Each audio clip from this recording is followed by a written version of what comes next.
So, good morning. Yeah, still morning. Good morning again. I think already posted a couple videos that I made earlier with some Hathor sound healing and then just working with the mind calendar and the tarot cards for today. And I my one of my two tarot readers.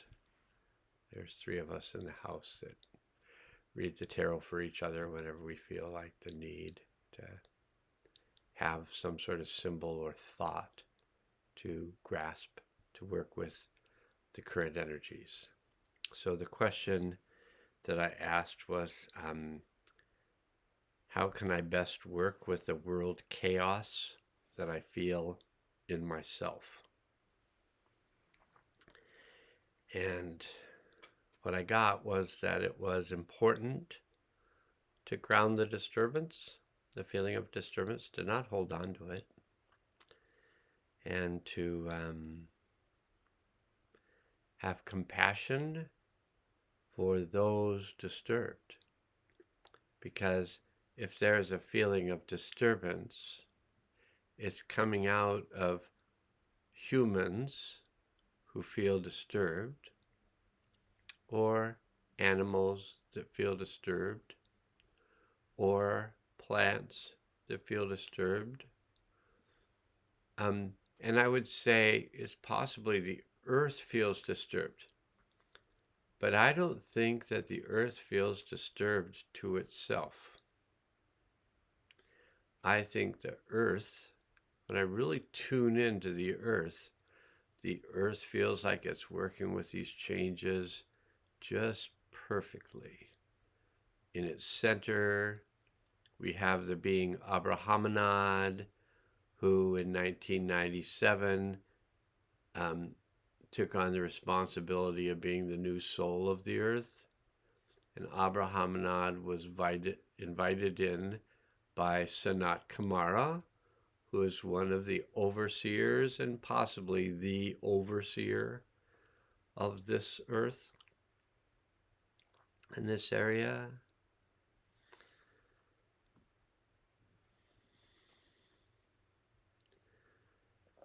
And then the last one was, I might talk a little bit more about that, but so ground the disturbance, have compassion for the disturbed, whoever they might be, that are feeling that are adding this disturbed energy to the field through their disturbance. And then the third part was, and focus on the deep peace that exists within my deep self. So those were my instructions, and I offer them to you as a gift, that what energies we feel that feel chaotic or disturbing, they're only chaotic and disturbing because they're moving. When they're frozen, they affect our lives, but we freeze energies due to overwhelming events, situations that were beyond our capacity to handle. And these might have occurred in our childhood or frequently in our teenage years or in any other period of time up to the present time. There could have been overwhelming events that we didn't get over and that we froze the energies of. And this was a good choice because they were overwhelming events. And now we're living in a time that might appear to you or to me as an overwhelming time. And there are so many things going on, and I don't even want to mention them and draw them towards me because I work with the world healing field and all those events are going on. And those who are helping me work with the world healing field are feeling that. But I felt like the instruction was really important. And one of the things that my tarot reader said, I got 3 cards, they're all in reverse. In other words, don't do this, don't really do this, don't do this. And so, like, the first card I got, kind of the center card, was, I think, the swan, which represents love, loving relationships. But it came in reverse, which I'm not going to say what she said, because she said what she said, and then I understood what I got.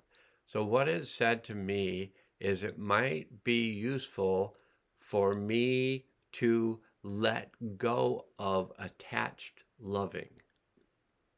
So I love a person and am attached to them. And so maybe I need to let go of my attachment and just love them. And that changed things for me. So that made a lot of sense to me. And then I can't necessarily recall, I also got the reverse boar, which was the thing to let go of, which is controlling everything around me. Just like let go of that.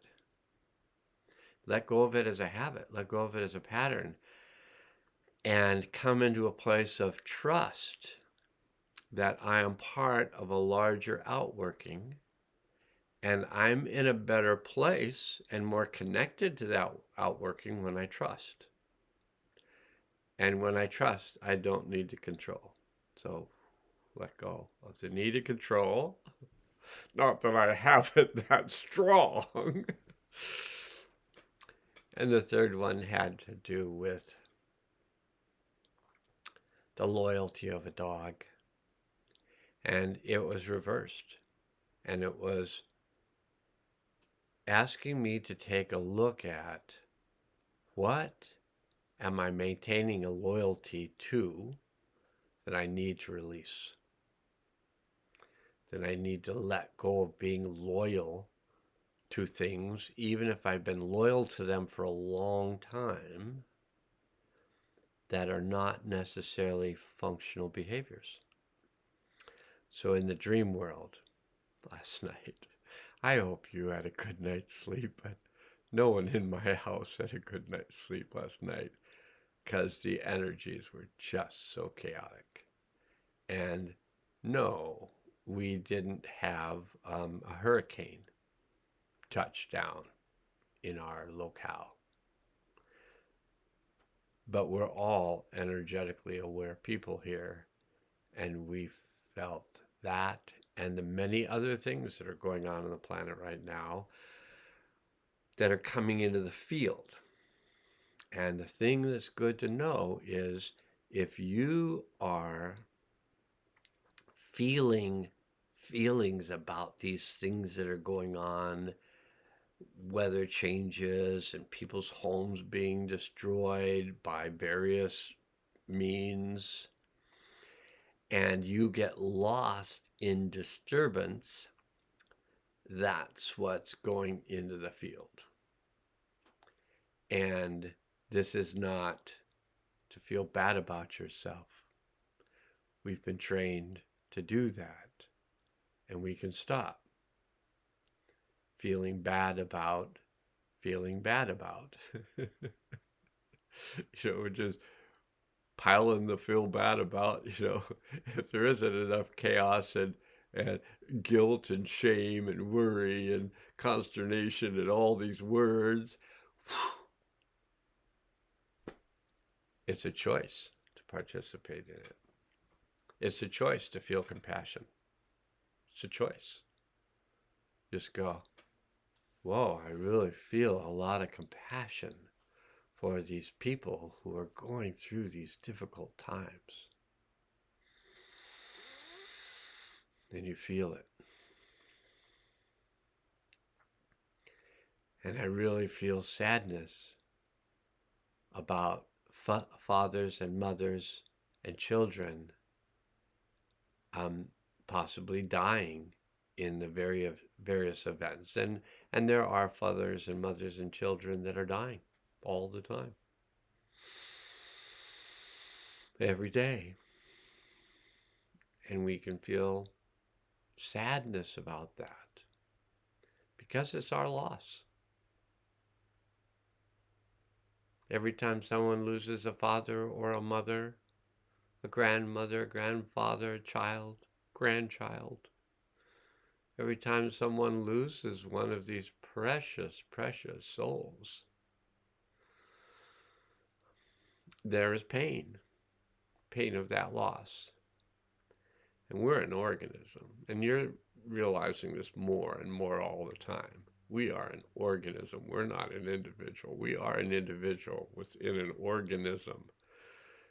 Yeah, and possibly an organization as well, but an organism. And this is a living organism. And your father is my father. Your mother is my mother. Your son, your daughter are my son and daughter. Your grandson, your granddaughter are my grandson and granddaughter. We are one. So we can feel that grief. And we can also let it go. Because it's okay, it's perfect to feel it. But it's not necessarily useful to hold on to it for 30 or 40 years.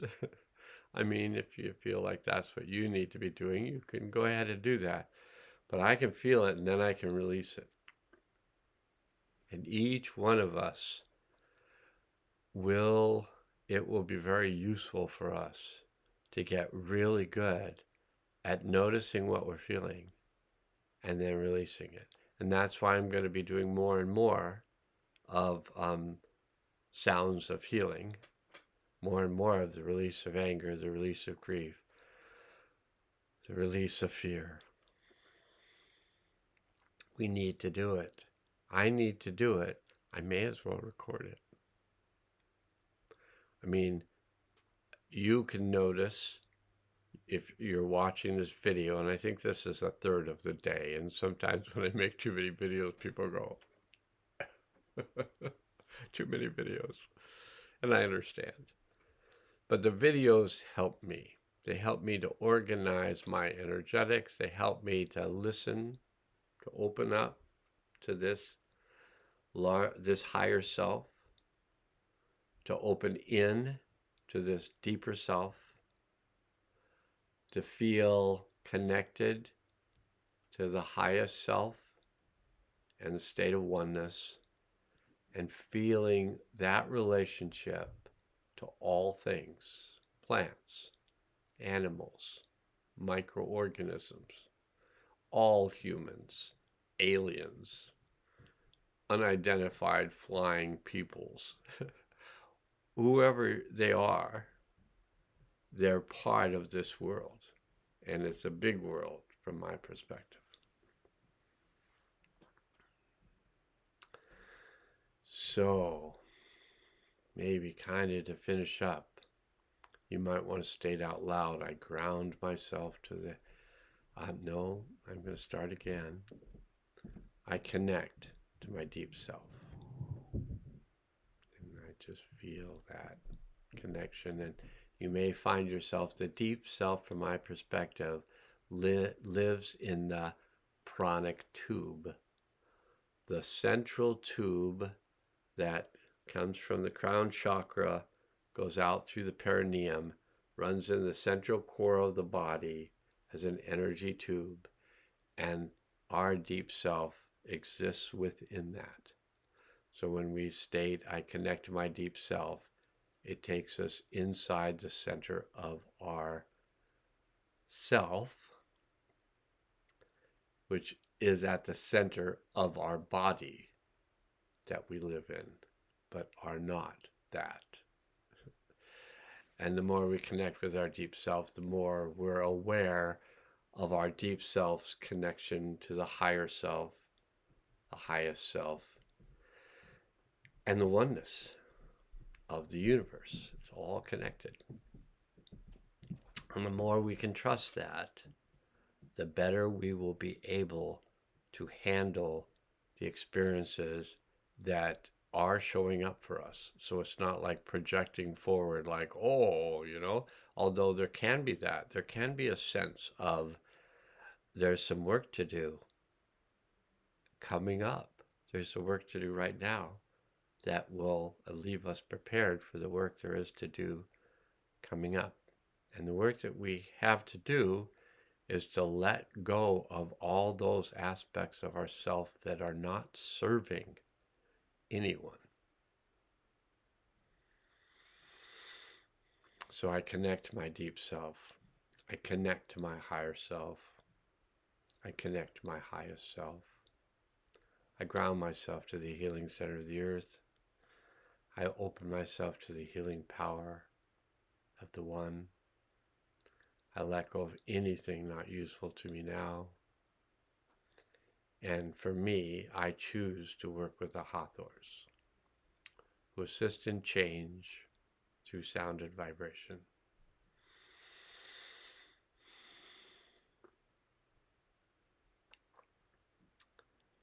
Earlier, I tried a new process for myself, which was, what would I be able to run the video that I have of Master Ming Tong Gu, who's a Qigong master, and could I run his video and make a video at the same time? That way I could be listening to the sounds, and he basically does the heart, that does the sounds of the physical, emotional, and mental, spiritual aspects of the heart, and then the physical, emotional, and mental, spiritual aspects of the kidneys. And the heart relates to holding unhappiness. And when you release that, then you move into a state of happiness. And the kidneys have a tendency to hold on to the energy of fear. And so when we release and integrate that, we come into the more full experience of our power and creativity. So I'm going to, I think I'm going to do it as a separate video because this is some good, useful information. So I'm just going to close off with this and then make the video on making the sounds of the heart and the kidney with Master Gu. So it's been a pleasure. It's funny to see me in my dangling ear rings. All right, now let's go, and blessings, open-hearted blessings.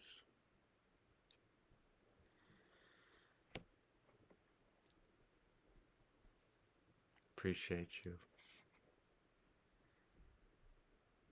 You're doing me a world of good.